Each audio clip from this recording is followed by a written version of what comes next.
Shout out to US ARC and all US ARC members. If you don't know what US ARC is, don't be ashamed. Just go ahead and click the third link in the description below. See what US ARC is all about, okay? You never know when legislations are going to hit your backyard, so that's why it's very important to consider becoming a US ARC member today. These numbers really do matter, and they look at it for consideration when it comes to battling legislation. So first and foremost, thank you, Phil Goss. Thank you to anybody out there who partners up and volunteers with US ARC organization. Thank you for anyone out there who's a US ARC member. And if you can't become a US ARC member today, please talk about it on your platforms. Let your neighbors know, let all your pet stores know what US ARC is here for, and it's here to fight for our animal rights. Thank you to every US ARC member and US ARC supporter out there.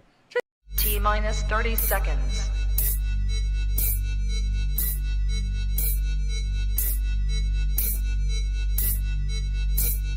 T-minus 20 seconds.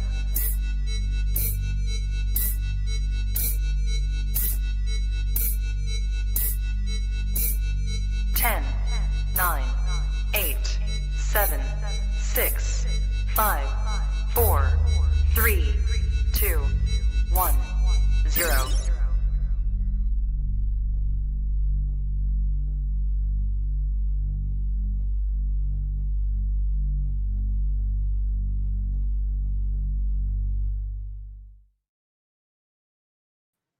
Trap Talk Reptile Network, the coolest reptile network in the world, episode 588. New breed on the block. I'm finally back with my dog, Big E Top G, coming fresh off of Pomona. Dog, who's not selling ball pythons at a show? You tell me right now. Who the hell? Who has that problem on this podcast right now? I don't know, man. Oh my God, I'm pumped. We had a hell of a show with 2 fucking tables. I mean, no, I'm sorry, 2 display cases. Yeah. Well, I mean, hell of a show. You only brought 2 display cases. No, but I'm saying, yeah. Like now thinking back, holy crap, man. If I would have had 3, a little bit more variety, holy crap. I want to get this out of the way real quick. Rami, thank you so much for throwing such an awesome Reptile Super Show yet again. The guy never misses. He never misses. But more importantly, getting to see my man Emilio in fucking the zone. And I got to tell you right now, I saw a little bit when he helped me out, but, he was on vacation mode. He was not on vacation mode. I'll tell you right now. And motherfucker, this guy could sell snakes. Listen, I've been around some motherfuckers who could sell some snakes. This guy could sell some fucking snakes. All right. And so when you have that passion with your work, it kind of bleeds into the people looking at your product. I just couldn't believe every time I was looking over, you're selling another snake, selling another snake, selling another snake. It was fucking awesome, bro. That shit, my hairs are standing up. Like that pumped me the fuck up. I had my best show ever as well. I think I sold over 5 snakes, which for me, like, I don't, if I sell something, I sell something, but I don't put nowhere near the effort that you do. That I seen firsthand. So, bro, listen. Your show is a bigger, you have a lot more going on. You have the vlogs, you have countless things going on. Yeah, for me, I just had to sell snakes. You know what I mean? You have a huge impact on the show overall in all ways. Yeah. So, yeah. Yeah. Bro, I love what we do. And my back was against the wall, bro. That was the most it's cost me to vend so far. That was show 44 for me since October 2022. And we've become really good at it, bro. Yeah. Shout out to the wife. The wife killed that shit too, dude, bro. Yeah, Lisette, man. Oh, she sold one of my pies. Let me make that clear. She sold one of my snakes. Yeah, we're a team, man. Dude, it was so cool, man. It was really the dynamic. And the thing is, bro, I'm not the only one who was saying something. I had people coming telling me like, yo, Emilio and his wife, bro, like they're like the ultimate duo. And I'm like, well, yeah, bro. I was like, they didn't come all the way across the country for nothing, bro. Like they got a quota, and that's the thing. Like you came with fucking a mission, and that mission is to clear your overhead and make sure, it's worth you going, because you're not doing this to spend money. You know what I'm saying? Like you gotta get your return somehow. We almost made 3 times what it cost us to do the show, so I'm very happy with that. Fuck yeah. Shout out to Steve and Brooke. Steven and Brooke, they're awesome as well. I really enjoyed to get to know them a little better. Trap Talk Reptile Network, baby, let's go. That was a fun time. Yeah, we had a hell of a time, bro. And again, Rami, the Reptile Super Show is fucking super. It's what it is, bro. It really lives by the name. I'm telling you right now, and for the amount of people, the amount of vendors, for it to be that organized, bro, where it's not like a clusterfuck or it's not like uncomfortable, man. Everyone, I don't know. Listen, you're gonna have some people complain, but I had nothing but great fucking things about the Super Show this past weekend. So stoked, and I can't wait for the next one. But before we get to tonight's sponsors, I want to talk about tonight's guest, bro, because we're gonna be getting down to business finally on Scrambler. We hear it now and again, right? We always have guests bring it up, and then you have people who are just like, meh, whatever about it. So what do we have to look forward to as far as the Scrambler regime with this guy, Kaylin, tonight? Well, we're going to get great answers because he's been working with Scrambler for, I think, 7 years. He has a connection to Marcus Jane. Yeah, shout out to Marcus. You know, the reason this came about is that me and you were talking about Scrambler on one of the shows, and we had someone in the chat that got me hooked up with our guest, and you know, we hit it off, and we got him on the show. And this is going to be the most thorough, in-depth look at Scrambler that's been done in the whole industry, I think, in my opinion, right now. So if you're like me and you have questions, or you just kind of want to know, like, what is it about Scrambler? And like, you know, one thing I always respect the Scrambler is that one name you mentioned. Who fucks with Scrambler? What good the OG up north. Yeah, one of the people one of the people I look up to the most. Yeah, you know? and I think of Mark Bailey, I think Mark Mandic, like those two, like the goats, like those guys, like pioneers. You know what I'm saying? Only because they've helped so many people out. Like, you understand, people who've been in the game that long, some of them don't have a good name of helping people. Dude, these guys top tier when it comes to that. Oh yeah. So hey, listen, just a reminder, Trap Talk Reptile Network 7 days a week, Monday through Sunday. So don't forget it. I do want to say shout out to tonight's sponsor, the COCO dude, #1 chipper in the game. Everything you see behind me is perched over that chipper. All right. So if you go to cocodude.com and in the promo code section, put TrapFam25, you are going to get 25% off the entire order. Thank you so much, the COCO dude. And again, that's cocodude.com and use promo code TrapFam25%. So you save yourself some money. Don't play. All right. Also, tonight's sponsor is brought to you by Rice Reptiles. I love the Rice family. All right. They made quite the name for themselves. More importantly, by their product, by their productions. All right. Top tier ball python designer projects that you cannot sleep on. I'm telling you right now, go to Rice Reptiles on Instagram, go to YouTube, subscribe, because they're now putting out vlogs from what I can see. So shout out to Billy, Dawn, the entire Rice family, their daughter, who's also doing her thing with the geckos and other really cool species. So go check them out, man. RiceReptiles.net. Check the link in the description below. And thank you so much for the support, Rice family. And you want to talk about international sponsors to the next level right here, Prague Morphs. All right. Appreciate these two so much, Devin and Teresa. Please head over to progmorphs.com. All right. See what they're packing, man. See what they're messing with. And another example of next level designer ball python morphs you don't want to sleep on. Also head over to their Instagram as well. Go give them a follow. Let them know that the Trap sent you. And yeah, shout out to Devin and Teresa. And then also today's podcast is sponsored by Southeast Reptile Expo, happening very, very shortly. I believe it's February 15th and 16th. So go to Southeast Reptile Expo.com and go to their Instagram. This is a new show. This is exciting. Something really baller. I mean, for sure. I don't know, Emilio. I mean, would you vend, if you got invited, would you vend a show like this? Oh yeah, I would definitely go. I haven't done a show in Georgia yet. But if I do, I mean, this would definitely be that first choice. Well, I'll be getting my, my visit there. You know what I mean? And I'll talk to Bob. Yeah. You know what I'm saying? I would love to see Villarino Reptiles just slay it, man. Because any show promoter would want you at their freaking show. You know what I'm saying? Like, because you bring it, and not everyone brings it, unfortunately. But I will tell you, from what I hear, Southeast Reptile Expo only brings vendors that are bringing heat. You know what I'm saying? So shout out to Bob. Shout out to the entire Southeast Reptile Expo. And yeah, I'm ready to get down to business tonight, man. I'm really excited for tonight's guest. I felt like it's been over a month since we've done a show, but it's only been a couple weeks, maybe a week. I feel like we're giving everyone what they want. Everyone wants to know more about Scrambler, myself included. Yep. Let's go. Let's do it. Guys, listen. Do what you got to do to get your mind right, first and foremost. That's important. Then do what you got to do to stay hydrated. Episode 588 coming at you right now. Isotope Xotics. Let's go. Cheers.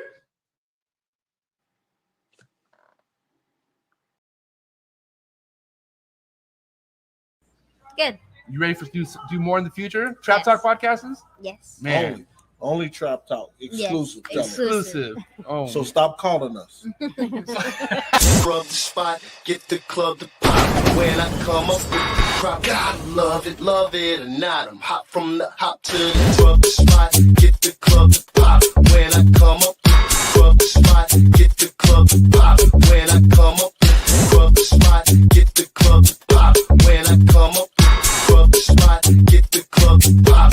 When I come up with everybody, we do it. Everybody, we do it.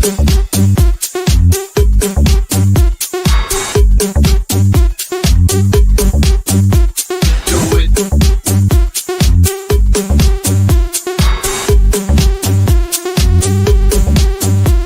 Do it. Do it.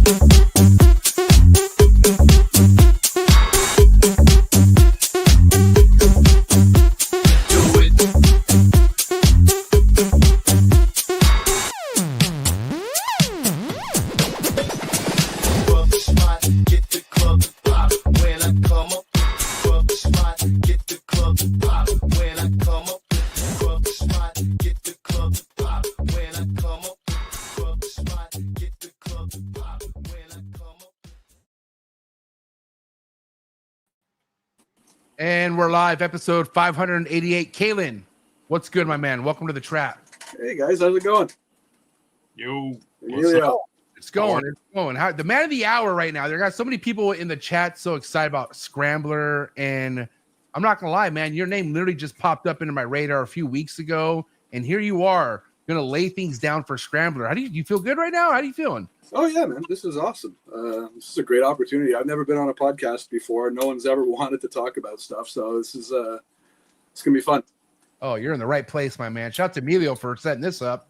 But what's going on, man? Why don't first and foremost, before we really get pictures going and start talking about Scrambler, we talk about your involvement into the level of ball python keeping you're at. Because listen, there's all levels to this. No disrespect to anyone out there who's in different levels, but you seem to be on a level that is part of the relevancy of the, higher end projects. So how did you even come about this? Let's kind of get to that and how you got branded and all that good stuff. Wow, that's a long one, man. Like I've been in reptiles for almost 30 years now. Probably, I think, it's 1995. In Florida, you're in Florida, right? No, I'm in Vancouver, Canada. You're in Canada, Dude. What, dude? Oh, this is sick. We got a Canadian on the show, bro. I love Canadian keepers, bro. It's been a long time. This is sick. You didn't tell me this, Emilio. Holy shit. All right. right. No, you're good. I'm stoked. I could have sworn you're from Florida. All right, 30 years in Canada. Let's go. Let's take it from there. Vancouver, by the way, time out. I used to live in Bellingham, and I used to go to Vancouver. I used to go to BC, British Columbia, Victoria. I used to snowboard. I learned to snowboard at Whistler. So, dude, you're in my Pacific Northwest, man. That's awesome. I love all Canada, but where you're at in Canada, that's my favorite part of Canada. I'll tell you that right now. It's beautiful out here, man. We're lucky. That's so cool. But anyway, sorry. Go ahead and continue as far as what you were saying. No, man. Started in 1995, graduated high school, walked into a pet shop, and they just got an order of wild caught ball pythons, and they had about 5 in a tank. Went home, begged my mom, and she was great, man. She came back with me, and she was like, okay, I see what you're doing. She laid down some ground rules, but reptiles early on, they had to have legs. So that day I came home with a green iguana, and it was good. That was a good starting point, I think. And a couple years later, I made friends with a pet shop owner, and he had a ball python he couldn't sell because it wasn't eating. And he gifted it to me, and it kind of started there. That was 1996 or 7. Damn. And it was a ride, man, trying to get that thing to eat. It was mice, gerbils, rats, different colored rats, different sex rats, just anything I could do at the time. There was no information back then. You had those TFH books. You guys remember those? I mean, I remember it was a book that I couldn't stop looking at when I first got my ball python when I was 6. And I remember there was a guy with long hair, and he was holding like a really long ball python. I can't remember if it was colored or not. I really can't. Yeah. It was a long time ago. It was like 1993, I think. It's like the dark ages, man. It was a while ago. It was wild, man. And I was lucky. I was lucky. I had the forums already. In 2005, we had the Pythons.net forums. I never really touched the book. So everyone had it figured out by then, right? Yeah, Yeah. until Tracy Barker's book came out, I didn't really mess with the book. Yeah. So that got me going to pet shops on the regular, and that's where I discovered turtles and tortoise, and that's really what took off. And I started to build a collection around turtles and tortoise for years, and bred a bunch of different species. Kind of had 2 rooms in the house going with different climates and everything, and really, really, really went deep into the reptiles at that point. And decided to go back to university, and I knew that I'd be fitting everything into a smaller apartment, so I downsized huge. And that's when I started working in reptiles in wholesale, and that's where I think I really kind of understood exactly what I wanted to do with my life and where things were going. University was fine arts, but the reptile shop was my home. So since you're from the beginning stages of ball pythons coming into your country, like you always paid attention to like what morphs were coming in, and like that's how you were kind of like tapped into like the whole morph. I'll tell you what, man. I didn't think much of it back then. For me, it was just the animals and microenvironments and creating that as best you can in captivity and providing care for the animal. It really was just about the different biotypes and stuff like that. Morphs kind of came in a bit later, but we were importing huge numbers of ball pythons. And one day I got to work, it was probably 7 o'clock in the morning, minus 40 outside, and there's 2 guys waiting at the door to come in and rifle through our shipment in from Togo. They were looking for morphs. And so from that point forward, I kind of started putting the nicer ones aside, the ones that looked a bit different aside. But I mean, I'd go through probably, I don't know, anywhere between 5,000 and 8,000 ball pythons a year for 5 years straight. And yeah, they pulled some good stuff, man. One of those guys is the pioneer of the enhancer gene, Marc Bouchard, with his partner. Wow. Back in the day, they had sort of a partnership together, and they would always come in and go through all the new arrivals to see if they couldn't see anything that just stood out to them, you know? And then I started a music career and kind of got lost for a little while. Sold just about everything I had, stopped working at the reptile shop. I was on tour. I was kind of in the studio, just playing gigs and stuff. And that lasted till about 2012. And when I came back into reptiles, everything had changed. It was this amazing time. We had all these combos and morphs, and it was just mind blowing to see what people had done in sort of the 10-year, give or take, absence. And I kind of kept my eye on it from the back seat, just kind of, you know, checking people's websites, checking, you know, Instagram and stuff. And one day, a friend came home and said, "Hey, I got you a ball python," and it was a Mojave, and that was it, man. What year was that? There was no going back after that, and I just dove right in. But by that time, I really kind of knew what I wanted my collection to look like. You know, like I didn't want to get into 50 different species. I didn't want this mismatched, and you know, vivariums all over the place, different climates and stuff like that. Like I really wanted to focus on one thing, and ball pythons just made sense. What year did you get that Mojave? It's 2015. 2015? Yeah, so it's been a decade. Yeah. Okay. But that's, I mean, shit. I came in, well, I found my first morph at 2015. I think, yeah, on Craigslist. That's when I didn't know that there were such a thing in the ball python, you know, game, I guess you could say. But holy shit, what a rabbit hole, right? It's like you just kind of, yeah. And the thing is like coming from an arts background, you know, you're seeing all these shapes and colors and patterns, and it's unbelievable. Yeah, and like you just start thinking, right? And it's just, you can't stop. Well, because you see it on you see it via on like phone or somewhere, and you just can't believe it's real until you see it, and then you're like, holy shit. Go ahead, Amelia. What were you gonna say? No, in essence, it's awesome that, you know, he went to school for fine arts, and you know, we are artists. Absolutely. Yeah, in a sense. There's so many parallels that I can draw from like my arts and music background into the reptile community today. It's actually surprising. Yeah. Yeah. And right, so real quick, I have to address some of what's been said in the chat so far. We are already having people second guess Scrambler in the chat. I just want you guys to know this. Yep. That's automatic. We already knew that was going to happen. Yeah. I get 3 or 4 messages a week via Instagram, and some people are really supportive. Other people want proof. Other people are trying to pull the gotcha thing. It's been a roller coaster since Mark announced it about 2 years ago. I guess he started talking about it, And right away, he kind of reached out and got me on board. And we went through a whole bunch of stuff. And I think we got it pretty much nailed down. It's just, yeah, it's been a roller coaster, man. And you know what? I don't blame people. Just the way it came about, the way it happened, the way it ended up in everybody's collections. Because it's been a thing for a decade. I can track the lineage of my Scrambler back to Marcus Jane in like 2011 or 2012. Let me say this, okay?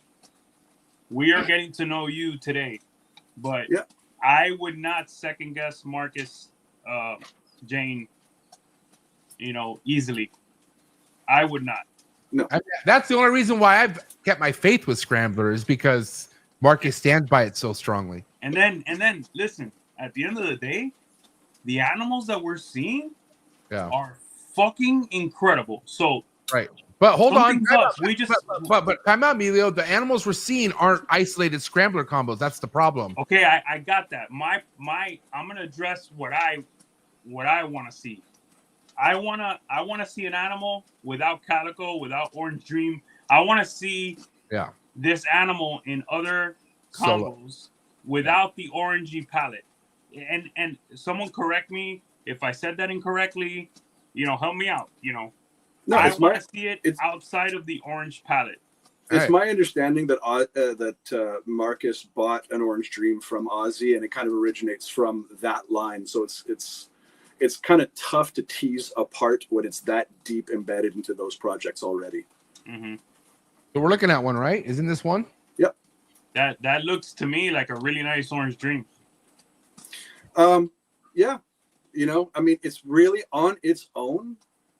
It's not a mind-blowing gene. And a lot of genes aren't. It's really when you see it in combos, you start stacking them that it really shines. Yeah. But yeah, on its own, it was really difficult to kind of isolate and kind of get a feel for it. I mean, we've probably done... Because right there we have the pattern reduction, the color, and I'd say almost classic OD. Yeah, there's no OD in that animal.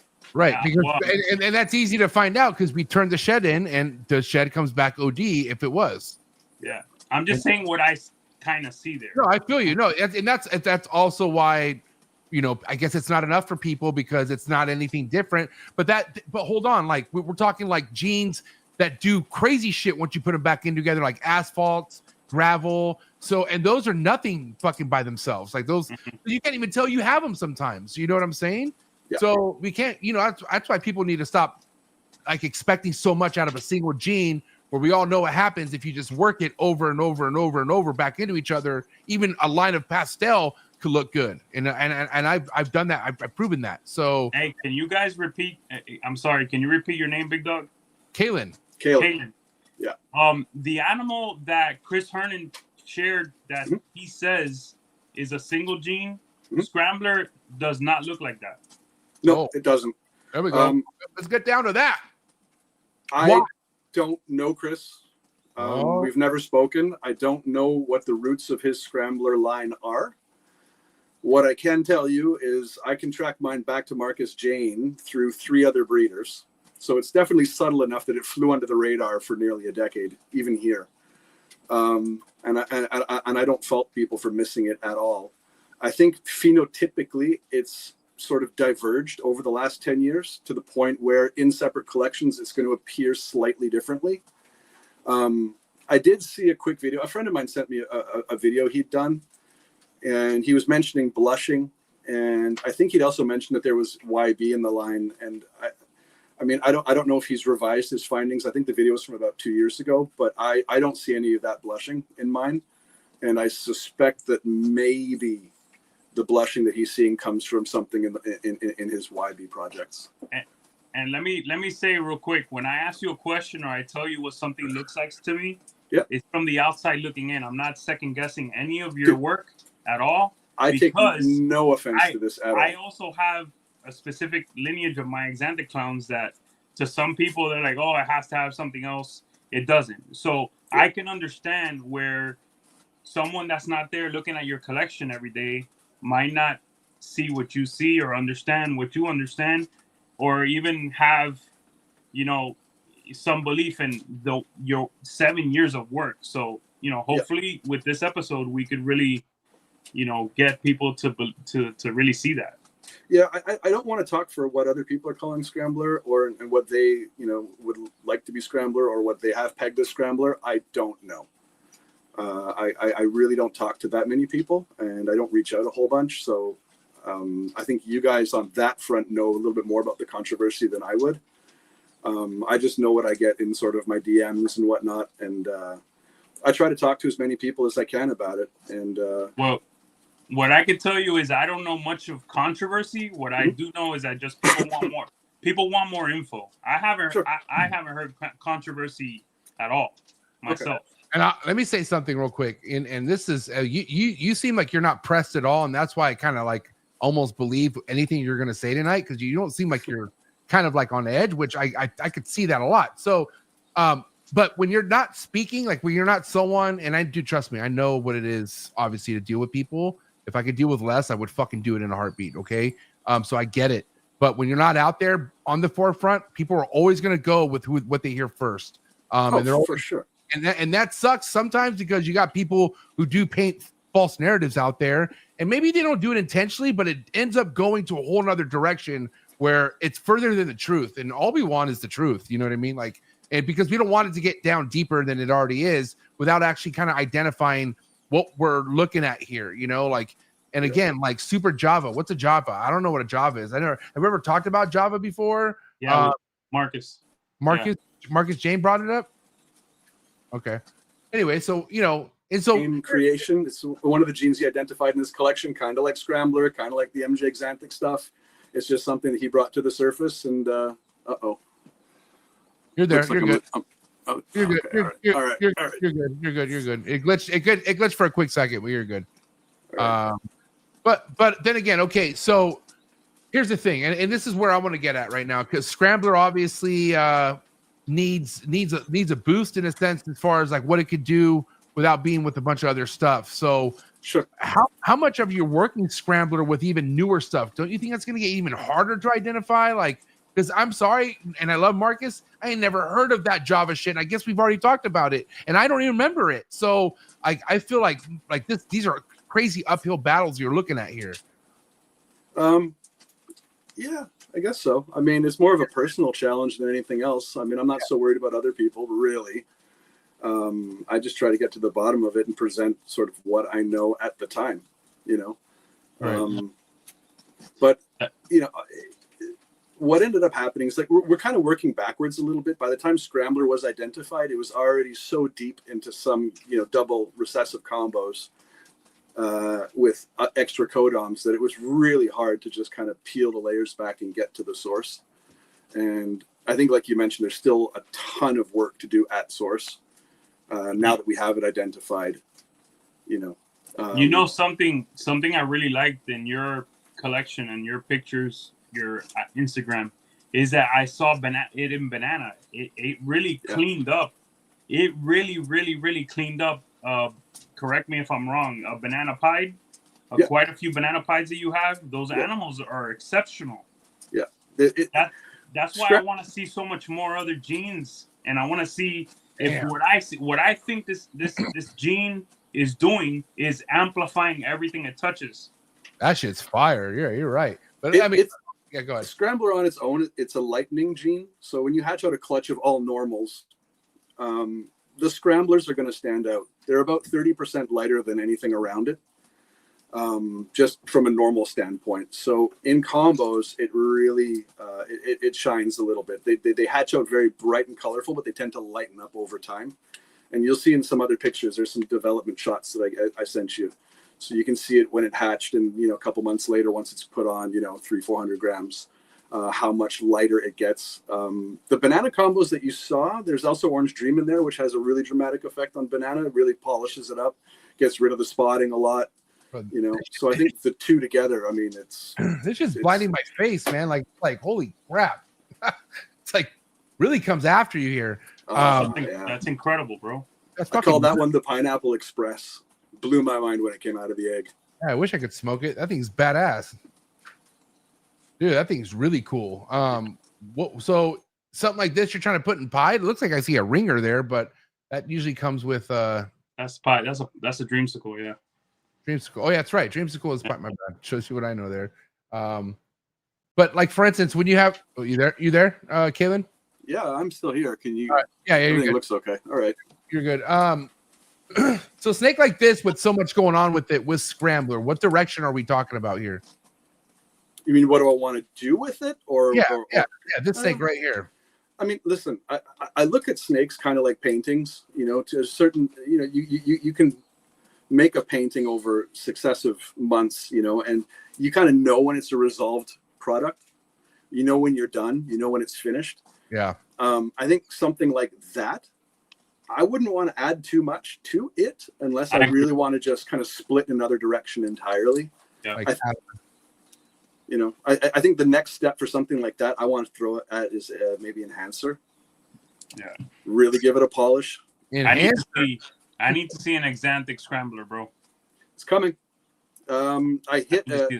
We have the MJ Xanthic in our Dreamsicle line with the Scrambler stuff. So it's really just a question of time before we find it again and we actually produce an Xanthic Scrambler. It's coming. What I'm about to say might freak some people out, but I keep it real. I keep it 300. Okay. I actually think the Scrambler stuff cleans up more than lace. Why you gotta throw lace in the mix? Why you bashing on lace for? I'm not bashing it, bro. I'm just saying that this gene is super clean, bro. It's super clean. You know. So, is the idea with Scrambler just to put it to super form? Like, is that the whole goal with Scrambler? You would say, Kaylin? Like you want super Scrambler if you can and everything, or no? I don't think so. Scrambler on its own does a ton of work, and it makes combos really interesting, especially in Pied. I can't say it enough. Its golden moment is in Pied. You know, you take a gene that's one of the pioneering genes that's been around forever, and you know we've made different iterations of it: high pattern, you know, low pattern, oranger, less orange, black, brown. Yeah, Scrambler really throws a monkey wrench into the Pied game because it produces 100% high pattern animals. And when you start adding, you know, we're in an era where things are 4 and 5 and 6, 7 genes, not uncommon anymore. And in Pied, you know, you're going to end up with a white snake otherwise, or something with very limited saddling. And Scrambler just pushes all that pattern right back into the snake. So you can really see those complex combos shine with the Pied influence. So I think that's going to be its strong moving forward. Go ahead. Do you only have clown? Oh well, there you have another clown, right? Holy Grail. No, that's triple Holy Grail. That's just banana, OD, leopard, and Scrambler. All right. What's a Holy Grail? Please help me. Lavender clown. Lavender clown Pied is the Holy Grail. Okay. Oh, that's a triple recessive. Wow, that's epic. Yo, that animal's fucking incredible. Yeah, she's gorgeous, and it's a girl. And it's a girl. Wow. Yeah, that is surprised.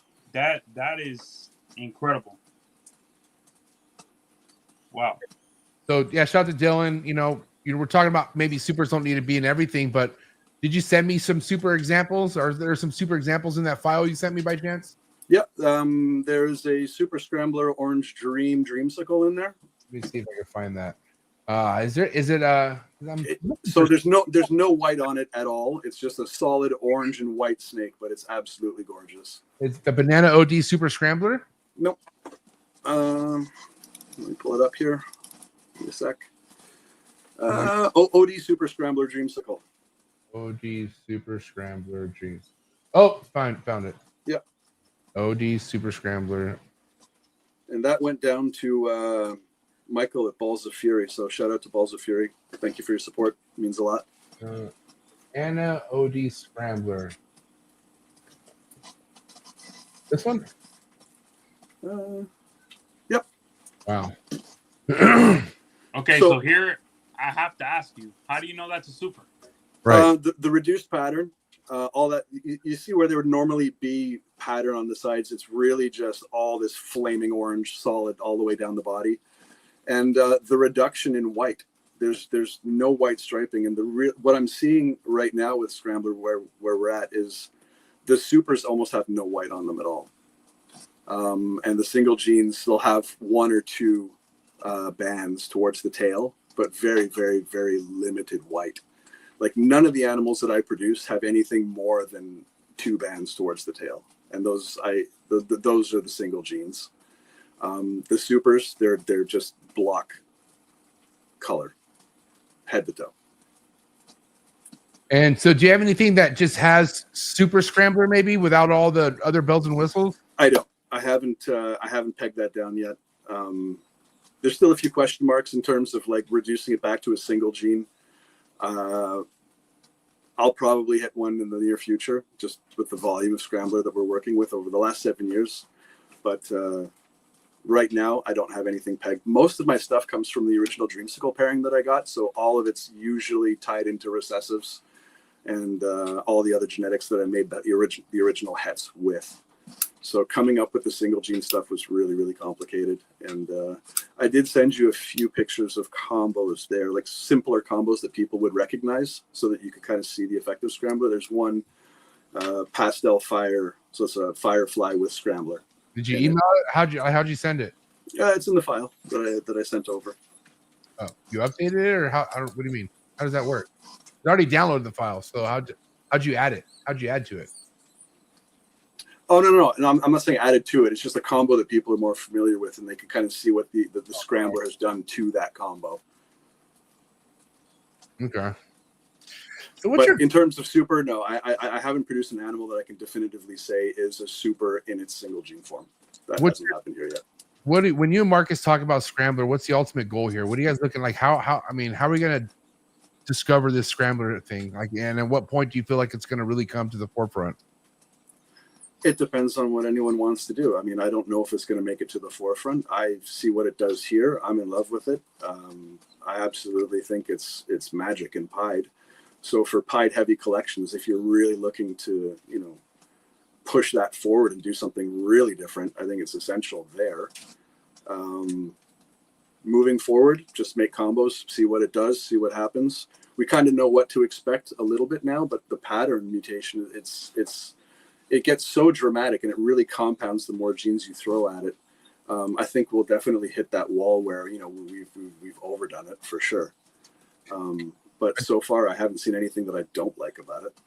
I definitely see a shit ton of meat on the bone when it comes to Scrambler, obviously, because working it in pied, I feel like that's one of the most hardest recessives you can work it into, because pied gets really hard to ID. You know what I mean? Like that's one of the things I ran into with pied after a while. It's like I was making stuff where I was literally having to ask everybody in my phone book, does this have orange stream in it? Like I have no fucking clue. Like, and then you train the eye, right? But for the average person, it's really hard to ID shit in pied, I feel like. Yeah, it's super difficult. I mean, if you go through Morph Market, there's countless examples of mis-ID'd morphs on pied. It's just hard. It's difficult. Bad. You got 3-4 genes and only one saddle to determine what genes made it into the animal. It's nearly impossible sometimes. And I will say, just kind of a rule of thumb for anyone out there, if you don't think it has it, don't put it in there. Like, if anything, it's a bonus for that person. Or hold it back, breed it, prove that you have it if there's no test for it. But, all it takes is that. And the thing is, like, you get one snake maybe with the mis-ID, but you got people with a whole catalog full of mis-IDs, man. And it's like, I just don't know, man. I think people don't forget when they see shit like that, personally. Yeah, I think it's okay to list stuff as POS.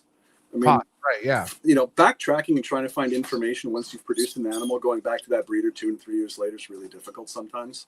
Yeah. Not everyone's still around. Not everyone has answers. And to kind of have just that on file somewhere that you can reference in case you do produce something down the road that doesn't look like it should, it's always good to have. So I think it's fair to list stuff as POS if you're not sure. Any hypo at all in the Scrambler stuff?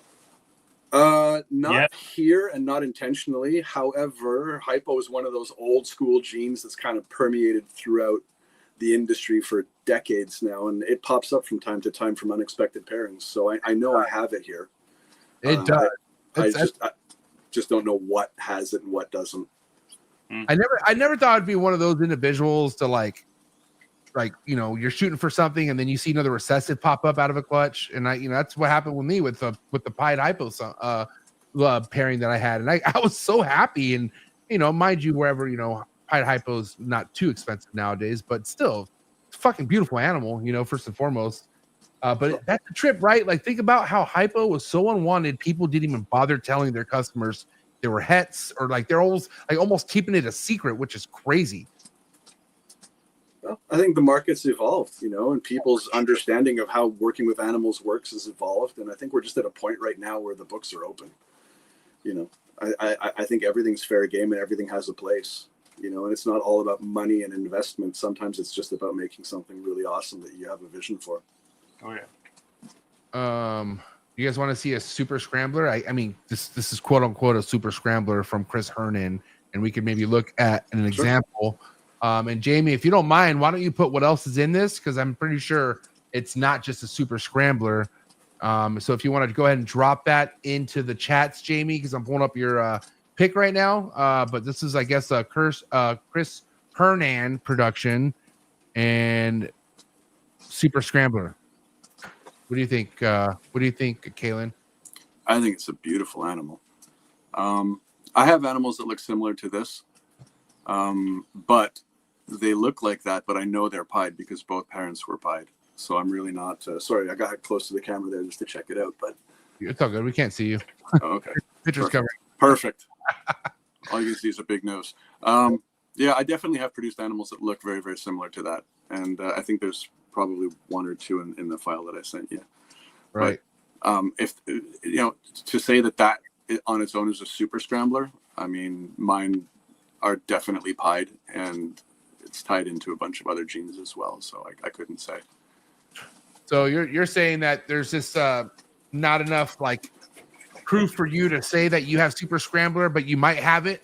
I've done enough single gene scrambler to scrambler pairings to like, cause I have the triple hets were all scrambler Java single gene to create the Java scrambler Holy Grail that I produced a couple of years back. So and in those pairings, it was really just scrambler to scrambler, and none of the hatchlings came out looking like that. So I maybe I just haven't hit that yet, but I've got about 7 or 8 single gene scrambler to scrambler pairings with offspring that definitely do not look like that. All right, I have to say this to be fair to the naysayers. Okay, I have a hard time with you guys labeling these animals supers. And I'm just being 100% with you. So far, that's the only thing that I will be on the side of the naysayers. Fair. That's all. And because of why, Emilio? Because you can't really. It's really difficult to say with certainty that those two animals are supers. I agree. Only because look, he said this is what's in it, and this is crazy. Super Orange Dream, Barnhart Black Pastel, Yellow Belly. Just those 3 alone make insane fucking looking snakes. Yeah. So to say that there's an actual super incomplete dominant on top of all these other genetics is, I mean, I'm not saying Chris is full of shit or Jamie's full of shit. I'm not at all. I'm in my department, but it's hard to prove that right here. Yeah, I'm not saying anyone's full of shit. I love Scrambler. I love what you're showing us. I absolutely love it. It's bonkers. I need to have it. But the only issue I have so far is labeling those two animals as supers. I'm not sure. I think the super thing is definitely a bit of a gray zone. Like I said, I only recognize it in pied, and that's got to do with the way the pattern in pied typically functions with what I'm seeing in contrast with all the clutch mates and the animals that I get to compare it to that I have here.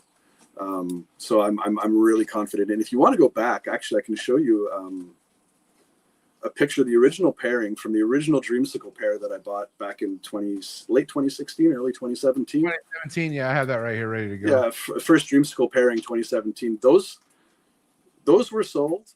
I got them from a local breeder, Sunstone Reptiles. Carlos, shout out to Carlos. Hey, man. I just wanted to breed Dreamsicles, and he had a pair up for sale on Kijiji, which is kind of like a local marketplace, a bit like your Craigslist. Yeah. And scored the pair, and I really loved that they were high pattern because I had the intentions of throwing a lot of genes at them, and I was kind of hoping that the high pattern would stick. And at the time, I thought that was tied to the pied gene. I didn't know that there was Scrambler there. I didn't know what Scrambler was. And if you want to flip over, you can see I sent you 2 pictures of the first hatchlings that came out of that pairing. Yeah, these right here. And that's where the chaos started. That's where everything went sideways. So these are when we were like, holy shit, what's happening here? Yeah, something's wrong. Like, uh-oh. In a good way, though. And, well, I mean, listen, a good way. Yeah, that middle animal is incredible. I can say in a great way 7 years later. At the time, it was a bit of a WTF moment. And I came up with all kinds of working theories, talking to the breeders who produced the parents of these, and I really didn't know what I was looking at. My first working theory was something like, don't forget, this is back when, what was that site that you used to be able to post your new morphs on and get credit for world's first? Or not King Snake, later. Pythons? World of Ball Pythons. That's yeah, it. that. So we didn't have that many references. I mean, back then when we were happy to produce a spinner blast, that was out of this world. So I'm looking at this come out of the egg and I'm like, okay. And my first working theory was Spectre, because I had hatchlings that looked like Spectre, the 3 dots on the head, really clean, nice thick dorsal stripe. And then these dreamsicles from the pairing that came out, it looks like one sort of normal-ish dreamsicle. The bright orange one, turns out that's a Java Scrambler dreamsicle. And then the one on the far left, I guess, for you guys, I don't know that's a Super Scrambler Java dreamsicle. And you're seeing the reduced pattern from the Super there as well, up the sides, where it's really just condensed down to a single dorsal line. Okay, so the parents. Okay, go ahead, Amino. I'm sorry. Go ahead, bro. No, I'm just saying the parents. You're telling me the parents of this dreamsicle pairing had Scrambler. Yeah, they're both Scrambler. Mom's a Super Scrambler, and Dad is a Java Scrambler. Het MJ, 100%. Okay, so what I'm getting a little bit out of this conversation, and some of what we've seen, is that Java might be jumping all over all these animals. Hell yeah! Fuck yeah! 100%. So Java could also be altering the animals as well. It is altering the animals. It's giving them that much brighter orange that you're seeing. Okay. That deep orange. Java acts like any that's dark something that nobody talks about. Yeah, for sure not. Yeah. Right. Yeah. I mean, we haven't produced a ton of Java stuff, really. Last 2 years, we're working with it much more now that we sort of know what's going on. And it wasn't until 2 years ago when Marcus reached out and took a look at all my animals and said, "This is what's going on," that I wasn't I wasn't 100% sure. And fortunately, I held them all back and I kept working with them over the years just to kind of try and figure it out on my own.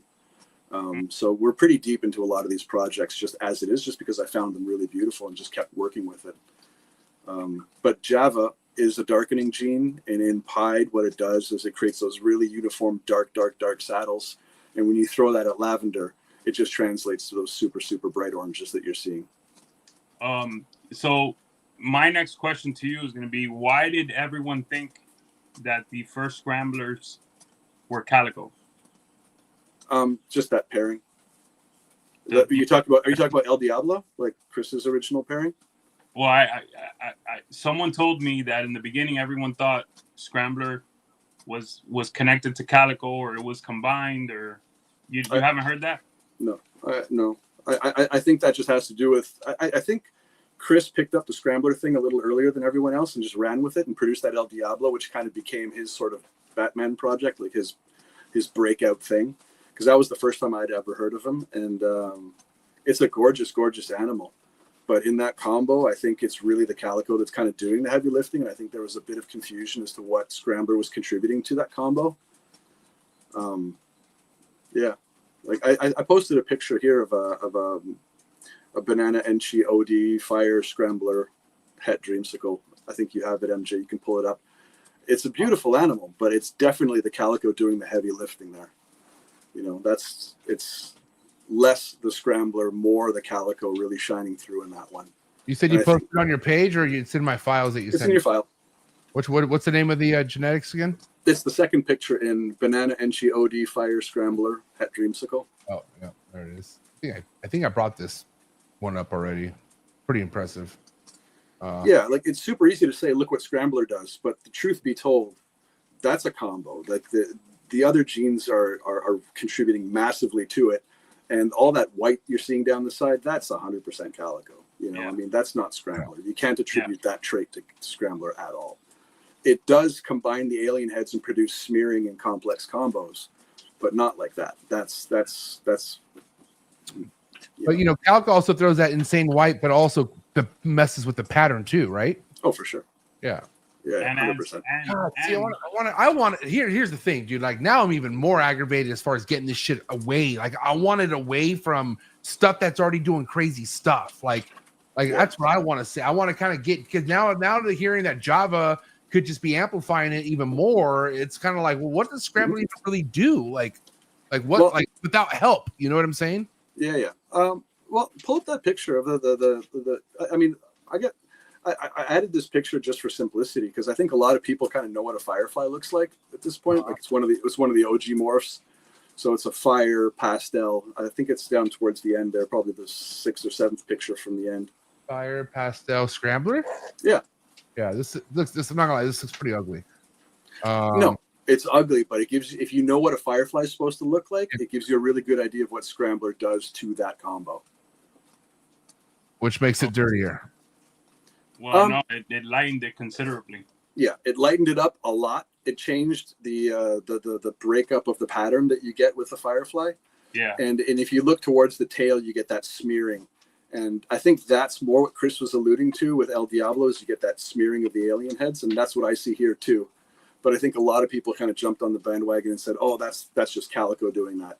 In part, yeah, but I think the Scrambler accentuates that a lot. See that there is showing what it could do. It could really brighten by itself. Yeah, I'm not trying to show the combo off and say this is the next best thing. I'm just trying to show what it's done in this specific instance. 100%. 100%. Go ahead, Emilio. No, I was going back to Calico real quick. Calico also increases the orange on a lot of animals as well. So you get that really nice orange flaming. Yeah. It tends to tone out over time, but as hatchlings, it's absolutely unbelievable. Yeah. So far for me, much like MJ, what I've identified from this podcast so far is that, all right, you have OD in there big time. You got not you, in general, the market. Yeah. OD, Calico. Now we have to add Java. There's 3 genes there that could be kind of commingling a little bit. If I was you guys, I'd be trying to isolate this ASAP. Because there's tons of other options that we could be putting the Scrambler in to figure out. Isolating it ASAP. Yeah. Well, like I said, it was only kind of discovered a couple of years ago and really identified as its own thing. And we're kind of teasing those complex combos apart now, whilst at the same time trying to move forward with those projects.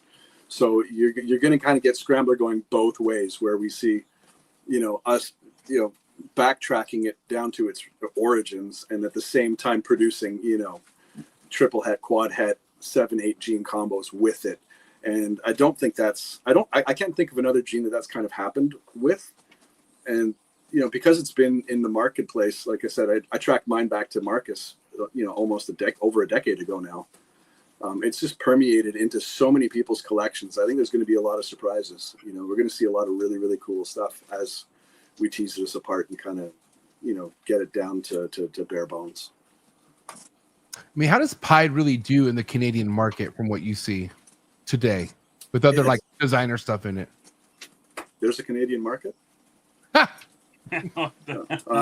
kid. I just. We have a lot of really serious, really dedicated breeders up here who are into a lot of different things. And I think a lot of my inspiration comes from what other Canadians are doing, just because for them, it's not a money thing. It's a passion thing. They tend to see things a little bit differently and talk about it a little bit differently. Pied does really well. It's one of those eye-catching genes. And if you're coming into the ball python game, it's absolutely one of those first animals that you're going to see that's going to knock you off. It's going to knock your socks off, and you're going to, it's one of those animals that pushes you to invest and get into the game. I mean, most of my clients buying their first animal will choose a Pied. It's the recruiter. Yeah, 100%. Good term. Cool. Just so you know, that's not my rat. What? Nothing. There's a rat? I'm just saying they didn't come from my room. That's all. I just want the record to reflect. But anyways, okay. So if you could, kind of talk into the future where you see Scrambler going, other than Pied, right? Like, because first and foremost, quite a bit of Scramblers in the United States now, right? Like, obviously, like I see people even in the chats. You got people excited to be working with Scrambler. But where do you feel like Scrambler is going to be kind of headed next, pedestal wise? Like, other than the Pied, what's happening with you? Where do you see Scrambler really winning at? Well, like I said, Pied for sure. I think that's its strong suit. I have it in Clown. It's less impressive, but I mean, with the lightning effects, the smearing effects, I think there's a lot to be done with it. I'd like to see it in more collections, and I'd like to see more people working with it and just trying to push it into different places. I think there's a lot of work to do with it still. Did you show that animal by any chance, the clown? Did you show that animal? He has a Clown Pied Scrambler that we can look at. So why don't we actually go to commercial? Then when we get back, we'll look at his Clown Scrambler Pied. All right, so stay tuned. Sorry for the interruption, folks, but a quick word from our sponsors. Hi, I'm Devin. I'm Teresa, and we are Morphs. We are based in Czech Republic, a small country in the middle of Europe. We really love animals that revolve around multi-recessive projects, and one of our very favorites is Hypo. We're really looking forward to clutches that are coming this season, and some of those are Hypo Clown, DG Clown, Hypo DG Clown, and one of our all-time favorites, Hypo Puzzle. Hope you enjoyed the next episode on Trap Talk, the greatest reptile network in the world. If you guys want to see next level cutting edge ball python projects, please make sure you head over to their Instagram to follow all their amazing work, and head over to their website to see what they could possibly have available by heading over to progmorphs.com. Thank you again, Devin and Teresa, for bringing some of the biggest heat worldwide in the ball python game. If you're in the ball python game, then one of the biggest buzzes going around the hobby as far as reptile shows go is the new Southeast Reptile Expo being thrown by Bob Vu and his crew. Thank you so much, Bob, for being a part of this year's sponsor on the Trap Talk Reptile Network. Very excited to collaborate with you. I'm excited to actually be heading over to Southeast Reptile Expo in February, and that's February 15th and 16th. You can catch me there. And there's also that show coming in September, so stay by for more announcements on that. Head over to Southeast Reptile Expo on Instagram and check out Atlanta's #1 reptile show, the newest up-and-coming, most exciting show around in the reptile hobby, and who else better to throw it than Bob Vu. One of the things I love the most about the reptile world is reptile businesses that are family oriented. I love the Rice Reptile family. Rice Reptiles have made quite the name for themselves over the last couple of years, rebranding themselves and also bringing amazing cutting edge, front-of-the-line ball python projects that you must check out. Again, make sure you head over to their website, ricereptiles.net, Rice Family Reptiles on IG, to give them a follow, see what they have coming out. You can catch them vending at all major NARBC shows, Southeast Reptile Expo. A lot of great stuff coming from this family. So again, thank you so much, Billy, Don, over at Rice Reptiles. Shout out to today's sponsor, and that is the COCO Dude, #1 chipper substrate in the game. Everything you see behind me, all my emerald tree boas, my green tree pythons, are all over that beautiful COCO chip over at cocodude.com. Go to cocodude.com, place your order. I prefer the COCO to go. It's already broken down, less dust, the chunks are perfect. But yes, I like the COCO to go. No matter what your total is in your cart, if you put in TRAPFAM25 in the promo code, you are now going to get 25% off your entire order. Thank you so much, the COCO Dude, for doing that for all my trappers. Again, #1 substrate in the game, less duck sheds, less dust. It's the best place to be, and that's the COCO Dude. Again, cocodude.com, put in promo code TRAPFAM25 and get yourself 25% off the entire order. Thank you so much, COCO Dude. Cheers. All right, we're back at it. So here we go. Scrambler Clown Pied. I think this looks sick as shit. I'm not gonna lie. That thing is incredible. That's what I'm talking about, buddy. I think we should have just started with this. I'm not gonna lie, because this right here is fucking sick. I'm not gonna lie. This is awesome. Why don't we let's hear it from you, Kaylin? Yeah, man. I mean, we've been working at it for a while, and it was fine. It was nice to hit one without lavender. Not complaining. I mean, the triple recessive stuff is great, but I've always wanted to see it without the lavender overcoat. And yeah, this animal was really nice to see. Emilio, stop doing that, please. It's killing me. Okay. You're good. No, you're good. No, but listen, we're talking Scrambler a lot more isolated here now, right? You know for certain there's no OD, there's no yellow belly, nothing else. There's nothing else in that combo. That is a Scrambler clown pied, straight up. That's what I'm talking about right there. I produced the parents. That's there's nothing else in there. And that's a boy? Yeah, it is. All right, you got to get that boy working, brother. For sure. Oh, yeah. I mean, we have so many het pairings on the way that there's going to be more. This is really just kind of year 2, really knowing what Scrambler does and planning pairings specifically around Scrambler. But we've been producing hets and holding them back for 7 years now. It's permeated through the whole collection. Yeah. So I think in the next couple of years, we're going to see some really cool stuff. That's the animal that I want to see. I want to see that animal's production. All right, man. Well, I'll keep you posted. Hell yeah. Is that like purple? Am I looking like a purple tone on this snake? Am I tripping, or is it black? Like it? I don't know. It's hard to tell in pictures always, but it looks. It's black in that picture. That's really young. I think that's just post first shed. So you're still seeing kind of all that the hatchling colors and a lot of reflection, but it's black. It's black and orange. Dude, I want to see hypo in this so bad. Oh my god, a pied clown, hypo Scrambler would be sick as shit. Hypo in this version would be so nuts. Even MJ Xanthic, I really hope to hit one in the next couple of years. And just turning that animal black and white, man. What a comeback! This is what I'm talking about right here. This is like, because like I said, Kaylin, no disrespect, but anything that looked anything similar to this had other stuff involved. So it's like, how do we really know who's the power gene in this snake? Like, who's really making that snake look that way? Now that we just have 2 recessives in Scrambler, this is what I'm talking about. This is sick. This is sick. Yeah. What do you think it's gonna do to Sunset, Ultramel, stuff like that? I really hope to find out. I really hope someone does it. Have you worked Sunset over there in Canada? I think there's a few people. The gene's definitely here. I don't think I've seen anyone produce anything with it yet, but I know it's here. You personally. Me personally? Yeah, you got Sunset. Am I going to blow the roof off if I'm not a fan? The truth is the truth. That's fine. But that said, real man spoke right there. Automatically, I that's what I want to see. I want to see what it does to these other genes that really need it. Yeah, that's a good thing about Sunset. Like, it needs help, right? So we can see what Scrambler can actually do to Sunset.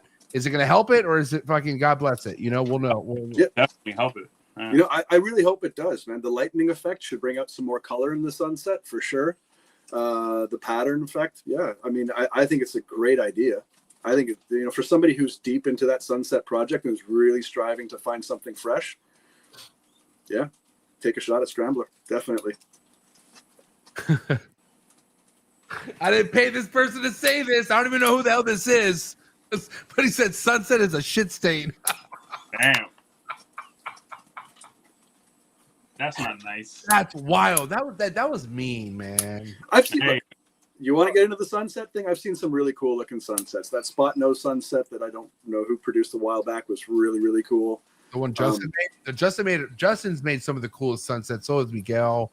They're out there. Listen, say what you want, but there are, Sunset. There is hope for Sunset. It just definitely needs help. Like it needs a friend for sure. Yeah. Yo, that Sunset. Was it Sunset Spot Nose Sugar?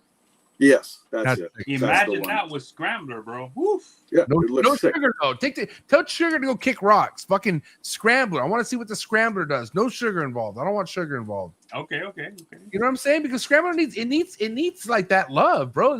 It needs that clout. Scrambler does not need freaking sugar hanging around or like anything that is like already done.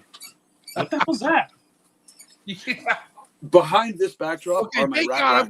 I'm glad you're going to say something. Say it, please. Sorry, dude. I can't calm him down. It's okay. Doing their thing. No, it's all good. Just so people know what the fuck's going on. The rats are banging? There's a rat rack behind him. That's all that is, folks. Okay. So, the banner's hiding a rat rack right now. It's part of the game. And then that's fine. Now people understand. There's audio listeners, and if I didn't know you guys could hear it.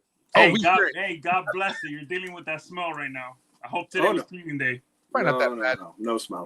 He looks like a clean guy, dude. Don't put him on that like fucking spot. No, hey, you are a clean guy. I'm a clean guy, but rodents have. Hey, rodents are rodents, guys. Come on now. Just saying. Hey man, shout out to all the rodent breeders out there keeping us all afloat, man. Yes. They double time it, and they deserve all the love and respect that any of us can give them. It's not an easy game, and honestly, man, I've seen a few people try, and it's probably one of the harder things you can do. So shout out to all the rodent breeders out there. Man.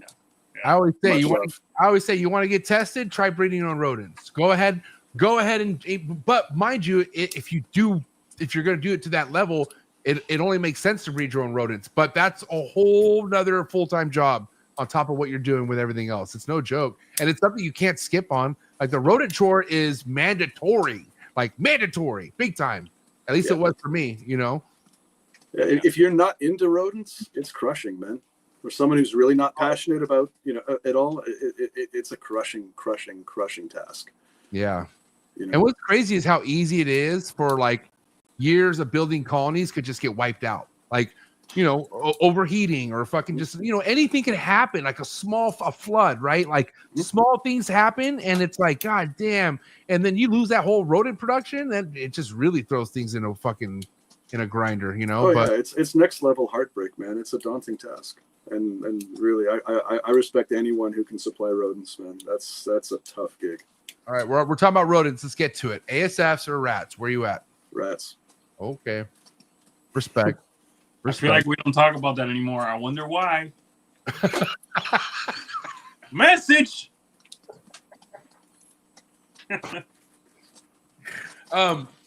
What has worked for you throughout the years when it comes to feeding, Kaylin? Like, first and foremost, are you somebody who's very seasonal when it comes to breeding? Like, is there a cutoff point that you stop feeding and then you start feeding and anything like that? Or what kind of breeder are you? No, my animals get offered food year round. I do a seasonal dip in temperatures to kind of kick things off and just remind them it's winter. I find that when you have a larger collection, it streamlines the offspring, so you're not dealing with hatchlings year round. It allows me to really condense the breeding season, and then I can focus on marketing for the rest of the year. 100%. So where are you selling a lot of your snakes, or like where's the majority of your sales coming from? A little bit of everywhere. Like we've got our own website. We use Kijiji.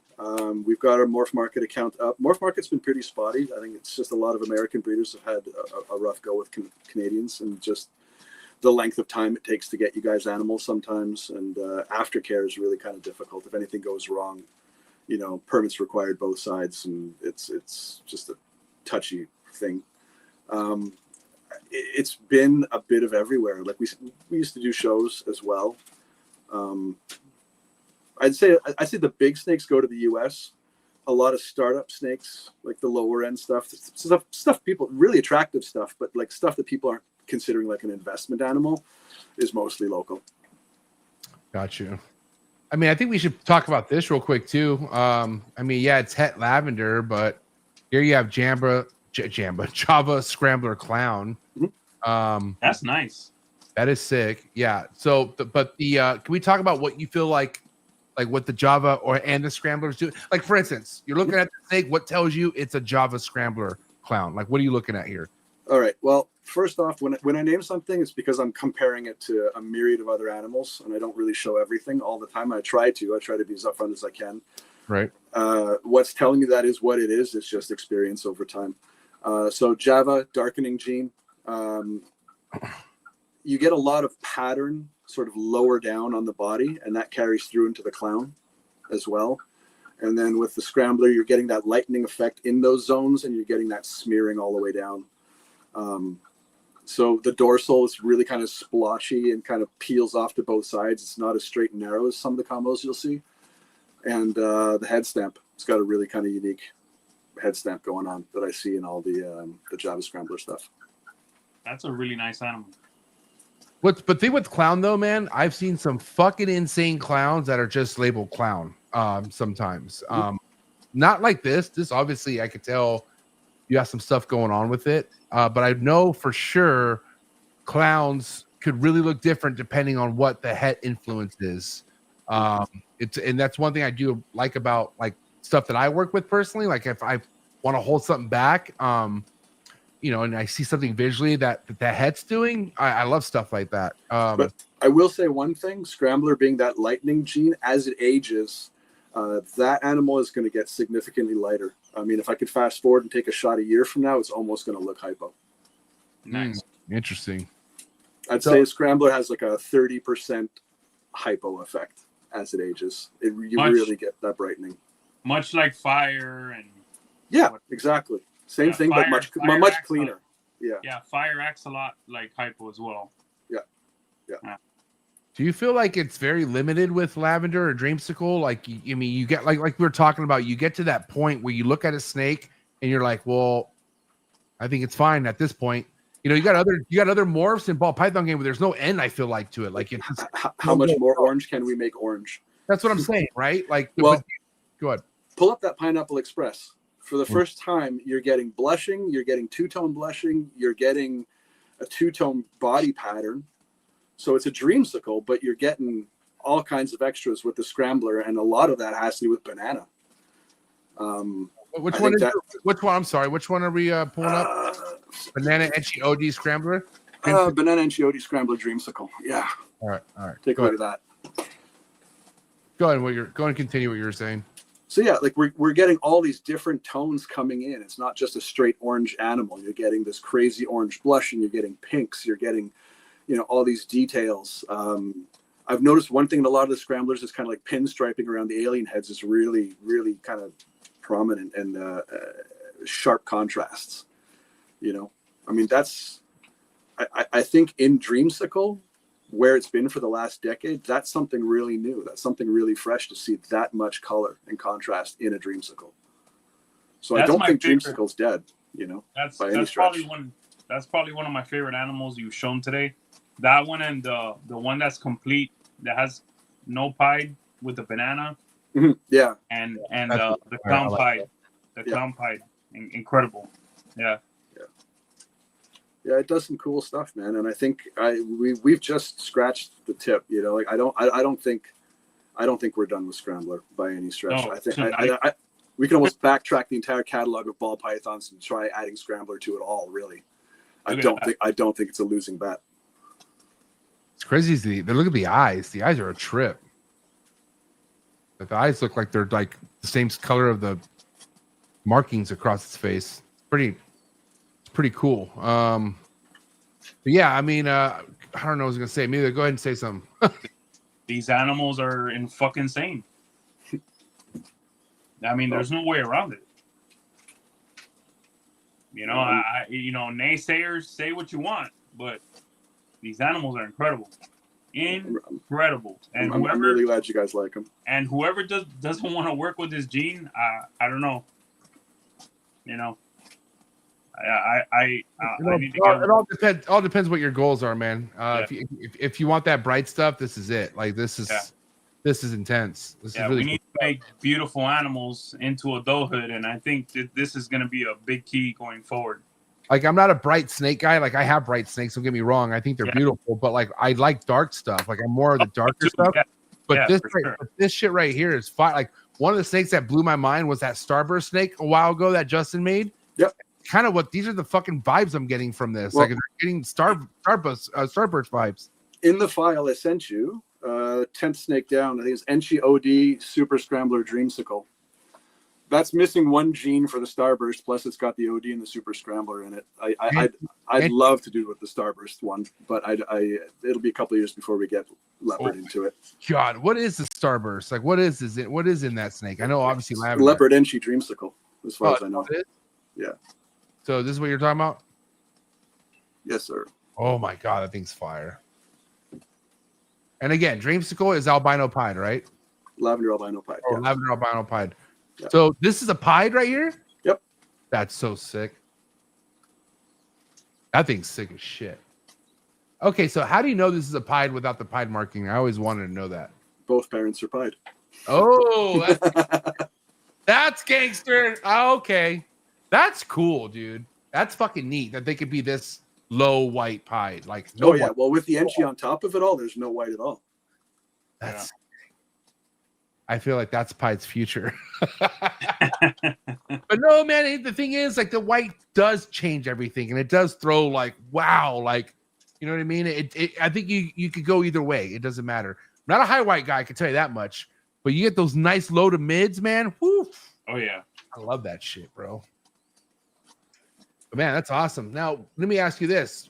You know, we're kind of not touching much on Java, even though Java does kind of deserve some respect right now. But where should somebody take Java Gene if they have it? Like, stick to the dark stuff, or what do you think?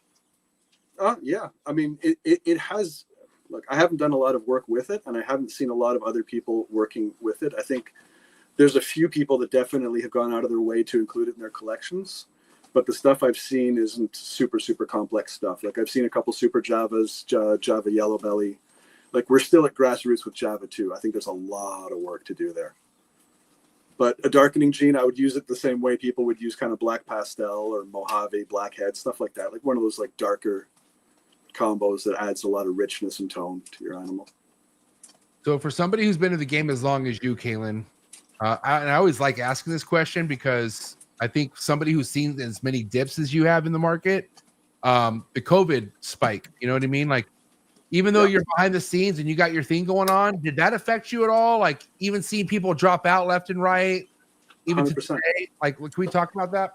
100%. COVID was crushing, man. We did really good the first year of COVID when everyone was getting their government checks and, you know, severance pays and whatnot. Year two of COVID was absolutely devastating. It was a really tough go, man. You know, I think there was a stretch of about 6 months where I didn't sell a single thing. And I mean, that was just crushing for the soul. And, you know, being on social media a lot prior to COVID, you know, just watching people that I know and love tear each other apart over all kinds of politics and stuff was really difficult. I actually deleted my Facebook account for about 2 years. Damn.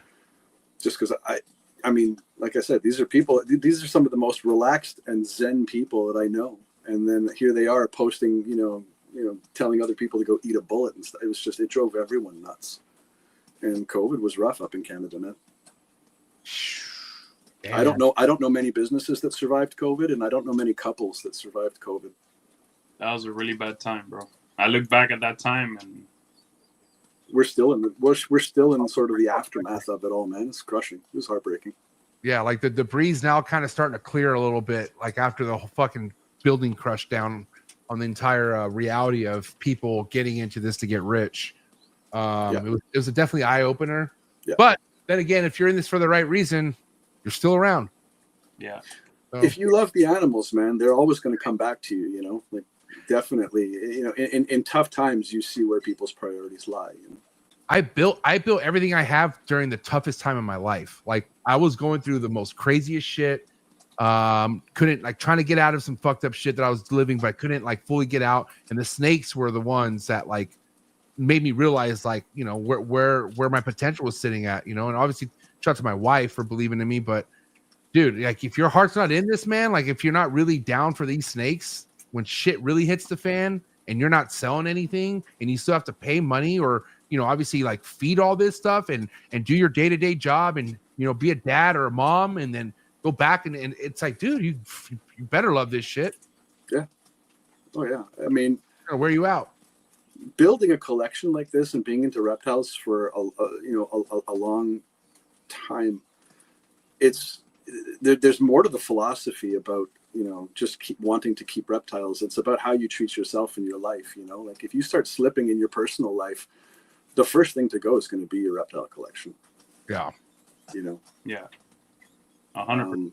You really have to keep your life in check, stay healthy, stay on the straight and narrow, keep your priorities in line. And really, when you make the reptiles a priority, everything else tends to fall into place.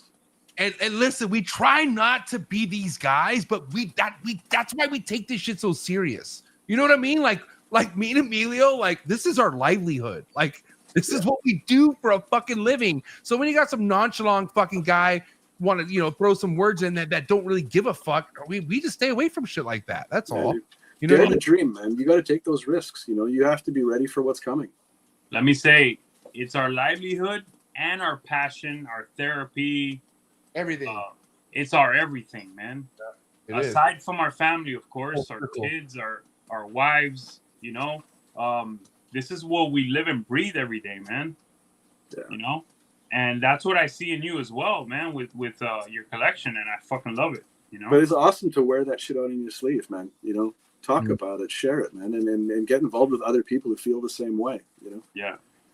Okay, so Absolutely. hold on. Good. That being said, what do we have to do to get more of you, man? Like, you know what I mean? Like, is there ever gonna be a time where you're gonna be wanting to do some more social media stuff and like help Scrambler fucking get to where it needs to get, or are you just happier where you're at right now, just kind of behind the scenes?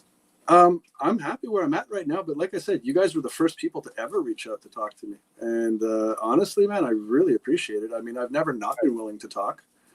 You know, I have no problems with it. I think if you want to see more of me, have me back on. And we're down. But Emilio, let me ask you, how did you come across Kaylin again?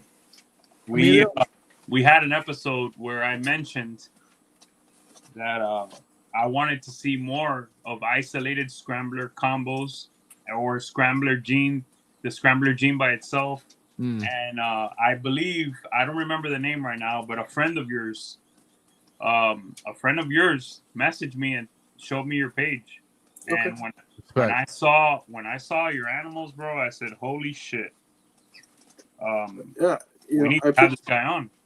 I've tried to build my Instagram account over the years. I've tried to post, you know, scheduled posts 5 days a week kind of thing, and tried to play the algorithm a little bit, but I get confused and lost. And I think a lot of the times I just feel like I get shadow banned. Like I've posted some really sick stuff and got almost no reaction to it at all.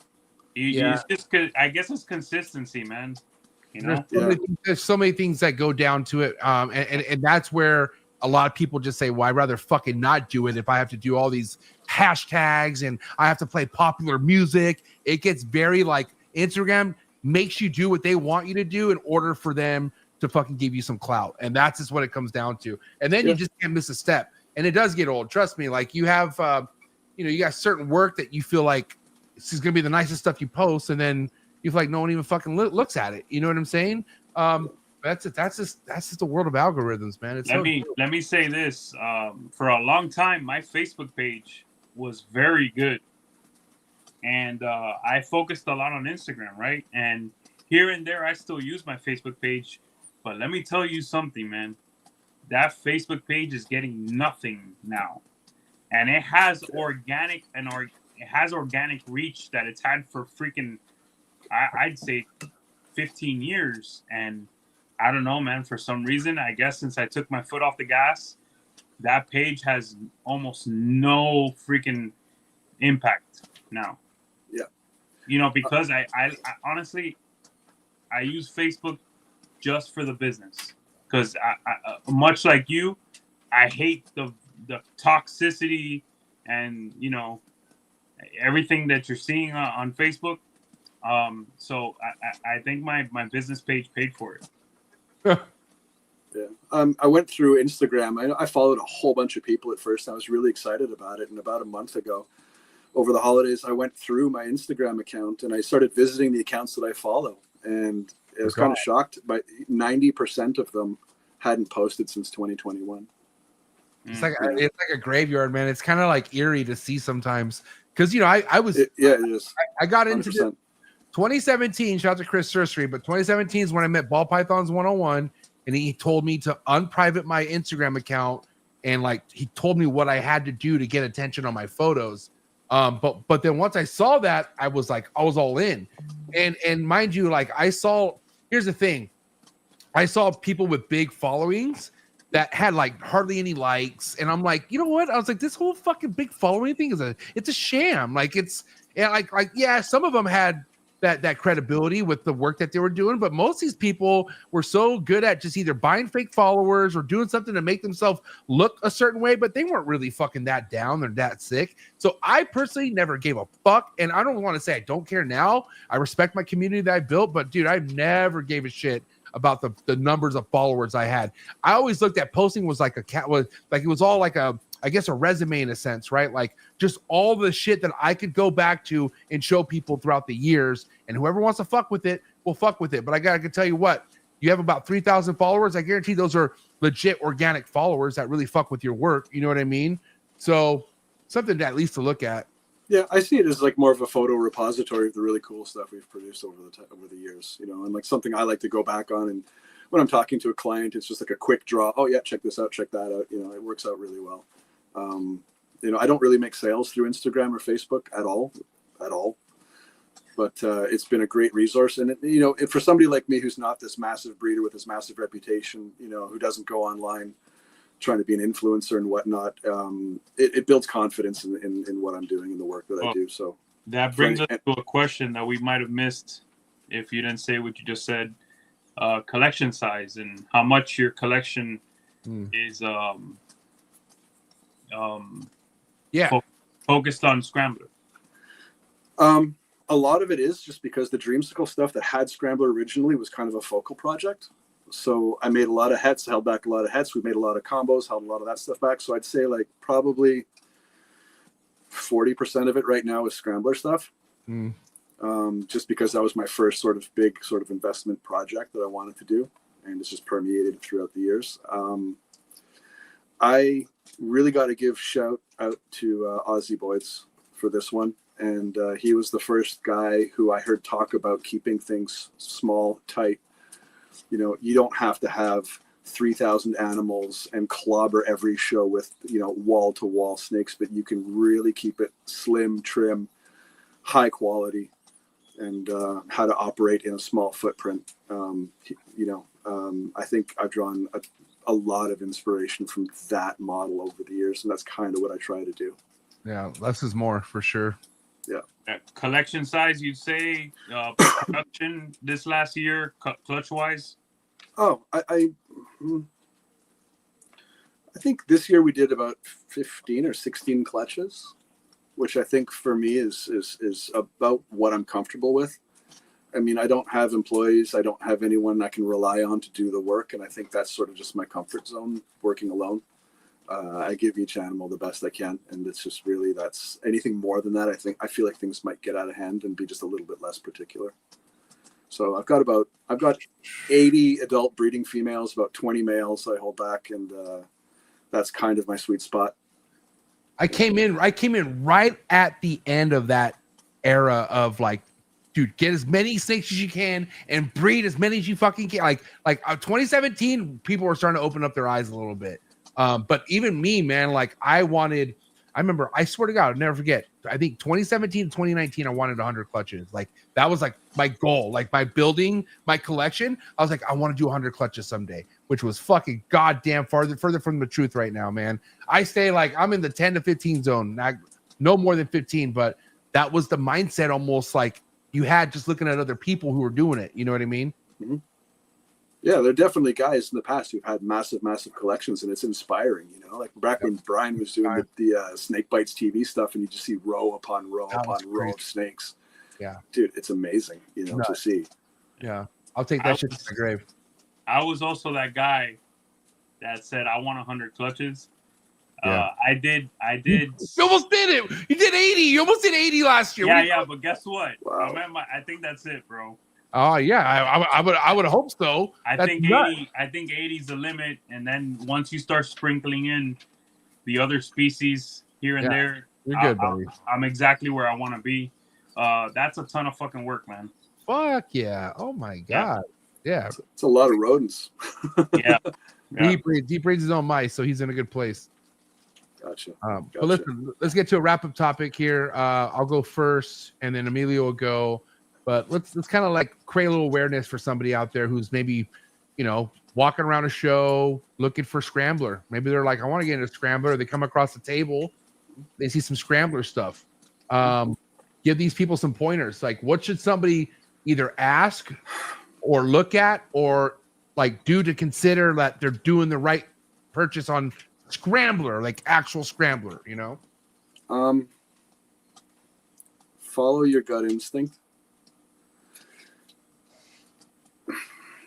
Damn, that's pretty true. Like you got to. You know what?